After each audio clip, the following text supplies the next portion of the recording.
সেদিন তাকে সময় দেওয়া হবে না। তাহলে আপনি আমি এই কথা চূড়ান্তভাবে বিশ্বাস করলেও এই কথার উপরে টিকে থাকতে পারি না। সেদিন ওই সময়টা আপনার আমার মাঝেও আসবে।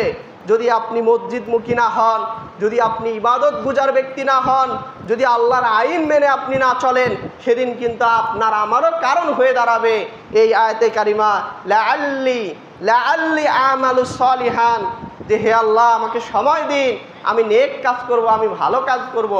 কিন্তু সেদিন আমাদের কোনো আশ্চর্য কাজে লাগবে না। সেদিন মানুষ মাটি চাপড়িয়ে বলবে যে আমাকে সময় দিন, অনুশোচনা করবে, সেদিন কোনো কাজে আসবে না। সেজন্য রাসূল সাল্লাল্লাহু আলাইহি ওয়াসাল্লাম তিনি বলছেন, আকসিরু মিন যিকরি হামিল্লাজাতিল মাউত। তিনি তার উম্মতদেরকে বলতেছে যে আকসিরু মিন যিকরিল্লাহ হামিল্লাজাতিল মাউত, হে আমার উম্মত, হে আমার উম্মত, তোমরা বেশি বেশি মৃত্যুর কথা স্মরণ করো, কারণ এই মৃত্যু তোমার জীবনের স্বাদকে ধ্বংস করে দিবে, এই মৃত্যু তোমাকে সর্বশান্ত করে দিবে।